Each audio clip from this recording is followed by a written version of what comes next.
For more on this, we're now being joined by Edward P. Joseph. He's joining us live from New York. Mr. Joseph is a senior fellow at the Johns Hopkins University School of Advanced International Studies and also foreign policy expert.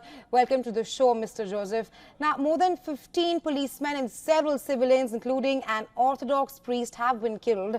Talk to us about the nature of this attack, which seems to be targeting religious buildings.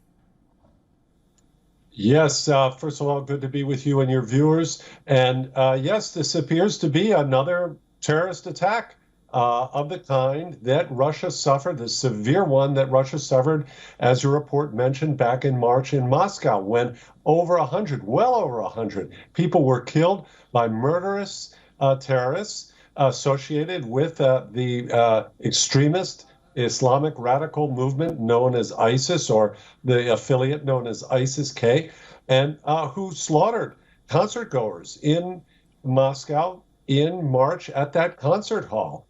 And the early indications are, and we see that from the reporting by the Russian authorities, that this appears to have the earmarks of another terrorist affiliate. Potentially it could be ISIS, although that is not known at the moment. And yes, the selection of the targets, both Russian Orthodox Christian and Jewish, in the form of two synagogues that were attacked by these, again, murderous terrorists, it certainly suggests, has the earmarks, that it could well be another example of the type of terrorist attack that we saw from this Islamic radical group back in March. Please. Right, Mr. Joseph, you do speak of the latest terror attack in Dagestan is similar to that what Moscow witnessed back a few months back near the concert hall. Now, the incident in Dagestan comes as a deadly missile attack killed 4 people in Crimea, which Russia has blamed on the U.S. How can this change the course of the ongoing war, and what kind of retaliation can we expect from Russia at the moment? Well, first of all, it's interesting to look at this in connection with the previous story. Let's bear in mind that that terrible terrorist attack by ISIS back in March in Russia, as many as 140 Russians murdered at that concert hall, there were warnings given by the United States. So the United States, even though its relations with Russia are in a very adversarial at the moment, with the U.S. backing Ukraine and Russia having this aggressive war against Ukraine, and pitting the two as the Russian United States as adversaries, still the U.S. came forward and warned Russia about this potential terrorist attack. And now we see Russia, so therefore that Moscow knows that the United States is not just this enemy trying to destroy it, but actually sharing vital information that can save Russian lives. And then here we see Russia blaming the United States for this attack. And what's very important here is to note what the Russians themselves have said about the attack. They say in Crimea that there were 4 missiles from Ukraine that entered into Crimean airspace, and that they shot down 3, but the 4th deviated its trajectory after being hit by the Russian missile.